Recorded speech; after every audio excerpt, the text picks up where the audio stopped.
Λοιπόν, κυρίες και κύριοι, πάμε γρήγορα στον πρώτο τρόπο για το πώς μπορούμε να ξεκλειδώσουμε μια κλειδαριά χωρίς το κλειδί. Βλέπετε, εδώ πέρα είναι κλειδαριά.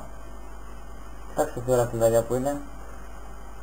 Μόνο με 2 ευρώ, πέσαμε. Έτσι όπως είναι η κλειδαριά, βλέπετε εδώ είναι συσί. Να, βλέπετε. Παίρνουμε ένα αποσυμφορητικό μύτη. Εδώ πέρα εδώ ροναλάμε, και αν θέλετε μπορούμε να πάρετε κάποιο άλλο. Βλέπετε. Το κάνουμε έτσι, κοιτάξτε. 1, 2, 3, 4, 5, 6, 7, 8, 9, 10. Περιμένουμε μερικά δευτερόλεπτα. Το ανακοινείτε καλά. Και κοιτάξτε.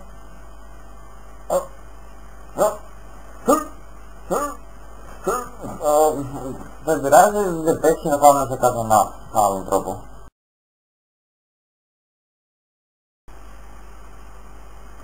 Τώρα πάμε γρήγορα στον δεύτερο τρόπο, ο οποίος είναι πολύ σίγουρος, είμαι 100% σίγουρος. Βλέπετε, καταρχάς παίρνετε τη κλειδαριά και βλέπετε τι γράφει. Γράφει Made in China και από κάτω γράφει Sonia Sunko, η οποία είναι η εταιρεία προέλευσης της κλειδαριάς. Παίρνετε τηλέφωνο σε αυτή την εταιρεία και παραγγέλνετε 2.500 κλειδιά. Μόλις σας τα φέρουν, τα δοκιμάζετε ένα-ένα. Εντάξει, είναι πολύ απλός τρόπος, εντάξει, υπομονή να έχετε, όμως δείτε ότι η υπομονή ανταμείβει στο τέλος, εντάξει, είναι πάνω πολύ ωραίο τρόπος αυτός.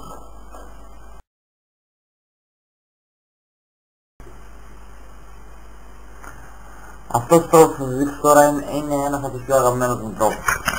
Λοιπόν, όλοι καταρχάς ξέρετε τι βελόνες, όλοι έχουμε βελόνες στο σπίτι, να κοιτάξτε. Και άμα δεν έχει κανείς βελόνα θα πάει και για του τη κυρανίτσα ή η συνθεία του, τη βάσο, θα κλέψει μια βελόνα, ξαφίσει σπίτι και να γράφει το πράγμα. Βλέπετε, να, έτσι. Παίρνουμε τη βελόνα, κάνουμε έτσι, κοιτάξτε. Κάνουμε λιγάκι έτσι, το χώνουμε αυτό λίγο μέσα, κάνουμε κάτι έτσι. Κλικ και μετά, κοιτάξτε, πώς άνοιξε.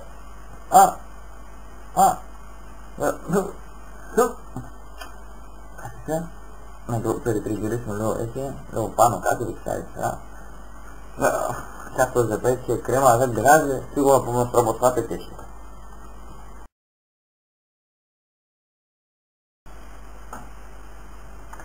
Λοιπόν, ο τρόπος που θα σας δείξουμε τώρα είναι ένας τρόπος που συχνά βρίσκουμε στις χώρες της Ασίας.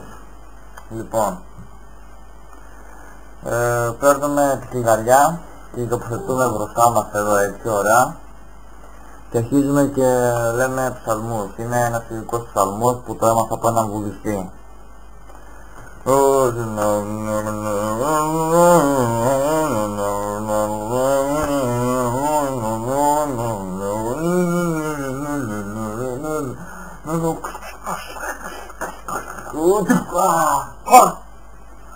Άνοιξε.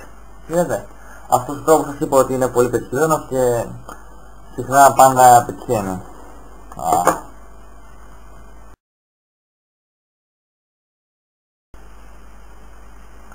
Λοιπόν, ο πέμπτος τρόπος που θα σας δείξω τώρα είναι πολύ σίγουρος. Λοιπόν, τι κάνετε.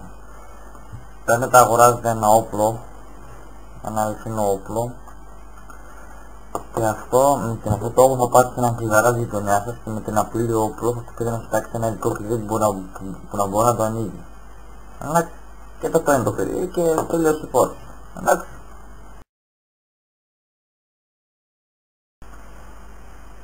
Λοιπόν, αυτός ο τρόπος είναι ένας πολύ αγαπημένος τρόπος και πολύ εύκολος.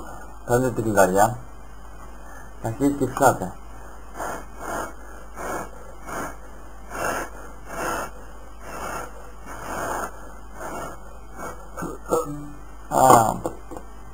Ούτε αυτός πέτυχε. Είμαι σίγουρος ότι θα πετύχει, αυτό το είπα.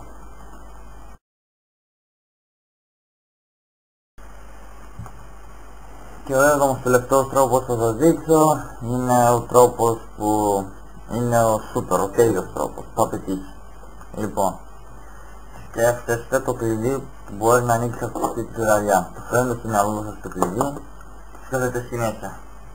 Αποτέλεσμα θέλουμε να γεννήσετε το κλειδί. Καταλάβατε, να γεννήσετε ένα κλειδί. Λοιπόν, σκέφτεστε.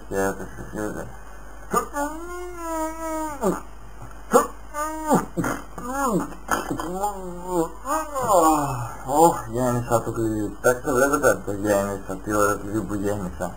Λοιπόν, φαίνεται την κλειδαριά. Κοιτάξτε.